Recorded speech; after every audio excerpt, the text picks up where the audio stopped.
We have now come to the final finalist. Soushiant Zanganehpour is a social scientist and entrepreneur. And the proposal we're going to hear about now is called AI-supported global governance through bottom-up deliberation.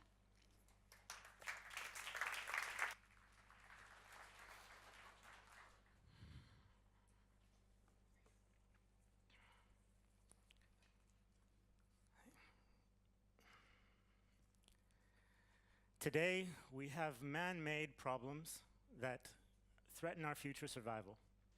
Problems that our current governance system has zero solutions for. I'm really sorry, these are all the wrong slides. Could I get the updated slides, please?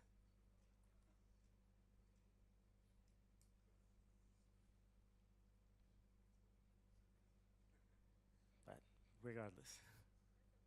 Is it okay? Can I proceed? Okay. How's everyone doing? Good. I wish I was a comedian.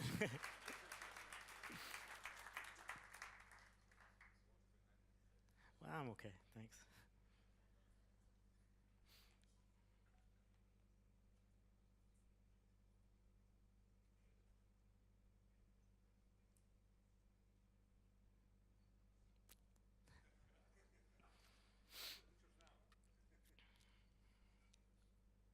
This is good, yeah? Let me just check. Yeah, great. Thanks. It's important. The visuals are important, right? So let me start again, please. Today, we have man-made problems that threaten our future survival, and our current governance system has totally inadequate solutions. This system that we have is flawed and not for purpose for two main reasons. One, because those that have power in the system have all the wrong incentives to do what the world needs. They either act in national interest or they act in career survival, career preservation. Two, our model of representative democracy allows only those with the wrong incentives to make all the decisions on our behalf and design the solutions on our behalf. So this system has severe limitations. It doesn't produce solutions that advance or protect humanity. It's actually creating more risk for the entire system to bear. So we need an upgrade, something that meets the world where it is today and where it's headed to tomorrow. Now, imagine 7 billion people have access to really powerful tools, and they have the opportunity to build technical solutions to the different problems that we face. And these solutions compete and collaborate with one another to build on top of each other. The best solutions that come out of this system are simulated in digital environments using some real-world data to see the pros and cons, the impacts of them. And the ones that survive actually turn into policy. No longer do we wait for our leaders to act. Our cities, our global commons would be managed through this process. Anyone with expertise would have the opportunity to shape the agenda. Do you see how different that world is from today's world? Well, we're trying to build the operating system for that future governance model. And it's a model that helps us move from basically this to that, helping us move from selecting charismatic leaders to come up with the solutions to allowing us to find the right solutions for the right problems and having places for those to be tested in. So the model does three things. This is great, okay. That circumvent the current limitations of our system.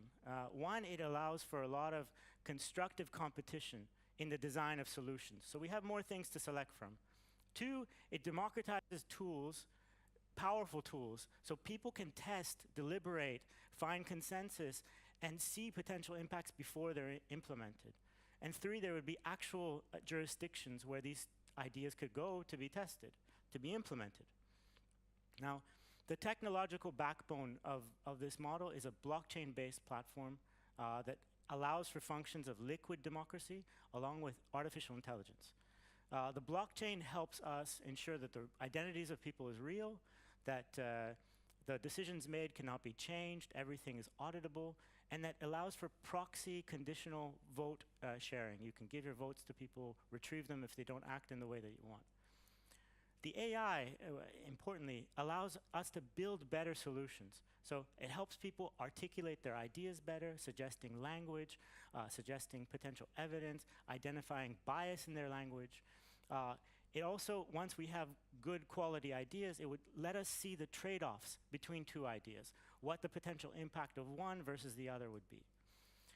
The most important thing is it doesn't decide on our behalf. It helps us build ideas that we deliberate on, that we select from, okay?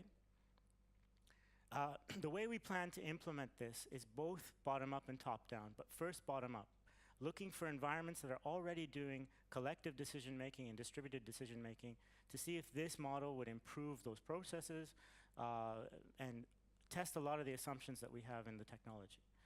But to make the impact is to go top-down and partner with some smart cities that are already doing participatory budgeting to see if this is the new approach they could use to find much more creative solutions to their problems and find a cheaper way of doing policy creation and budgeting.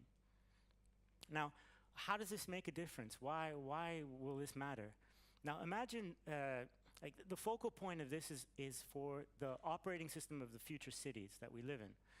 And imagine a bunch of citizens and experts use this system to design a new way, a creative way, a practical way of solving their homelessness crisis in their city. And then they build political momentum and it gets passed. It's going to be implemented. Now, every other city that's part of this platform or has access to the information on this platform can see the basis of the proposal.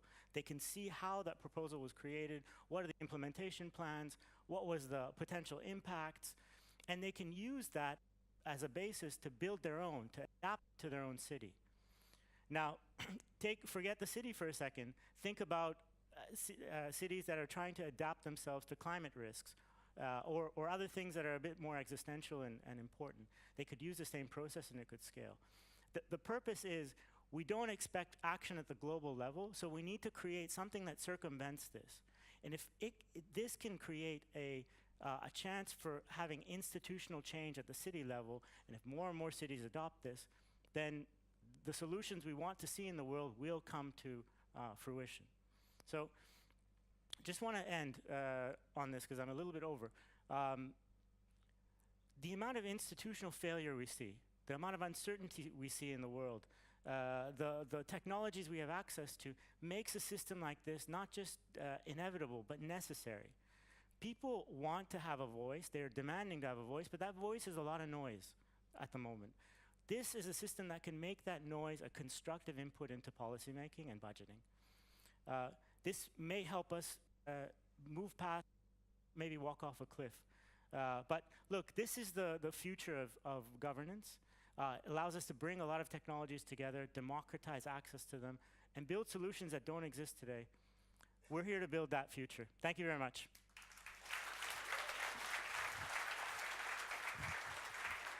Thank you. Thank you. Thank you. Sorry about the PowerPoint. Jerry? Folke? Yes. Thank you very much, Soushiant, for this interesting presentation. I wanted to give you a chance to talk a little bit more about the AI component. So Sure. there are two types of questions I want to pose. I mean, the first is, does the viability of your proposal kind of rest on presuppose some technology which is not already here, which belongs to some kind of science fiction story? So Yeah. that's the first. Okay.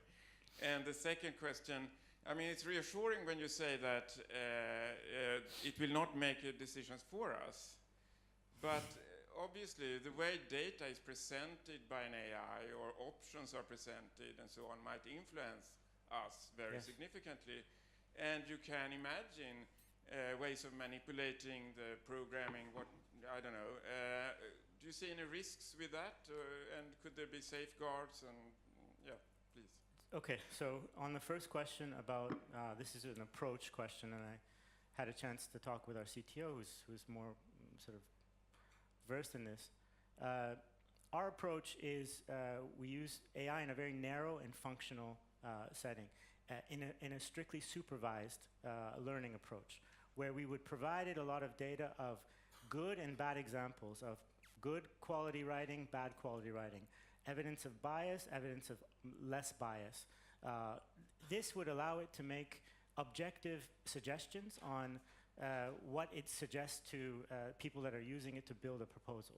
Now, where the model gets better, and this is another layer of the model, it's reinforced learning that we talk about, which allows the individual, as they're interacting with the model and saying, for example, yes, I accept this suggestion, or no, I'm modifying it, the model learns that the suggestions it's making are the right ones or the wrong ones. And it's not interpreting your preference, it's giving you agency to act. So it's a dynamic model, but highly supervised and narrow initially, and contained at the very beginning of the decision-making process. Of course, it can limit the data, it can limit the suggestions it provides you, but that's not the intention of it. It's not, that's not the intention, and I don't know how we further safe-proof this so that it doesn't only focus on, for example, proposals that are more fitting to a free economic ideology. These are risks that we need to think about. There are many, many people thinking about them as well. The Asilomar roundtables on ethics of AI and things. But having blockchain involved, having limiting the degree to which AI is helping us, allows us to mitigate some of these risks. Mm-hmm. Just one quick other thing. There are two schools of thought on AI. Some think that it will very much enhance our efficiencies by, for example, asking the opinion or just reading the Facebook links of everyone in this room and interpreting their personalities and interpreting the policies that they may want in a flash of a second. This doesn't allow us to change our minds. This doesn't allow us to exchange values, to grow, to change. It actually removes agency from us, and this is not where we want to go. So we're containing the degree to which AI is supported. It helps people express themselves in ways that they normally wouldn't be able to. That's really essential. It doesn't exist today. Mm. Last quick question from the jury to the last finalist. Soushiant, what do you foresee would be the response of current stakeholders in global governance to your idea? There are individuals and institutions that you very evocatively shared in the beginning of your presentation are either inadequate or have failed to address these challenges. So there are two responses. Some that the ostrich one, that they believe this is the system that we have and we have to work within the confines of it. I have two daughters who are very young. We have an analyst in our team who's 22. This isn't the way that they want the world to be managed. And they are 50% of the voting population globally, and they are more than 50% of the labor force. They are who we're building this for, right? We can, that's really, this is the future. You can adapt to this, or we can bear the risks of the system not addressing the problems that are kind of growing and proliferating. Mm. The other side is that there are political actors that see this and they see an opportunity to present this as part of their platform, saying, I want to be the new mayor of X city, and the way I'm going to make decisions is using a platform like this, where everyone has a vote, it's meritocratic, it's transparent, it's a reflection of people. So there are different responses that we've seen. Thank you.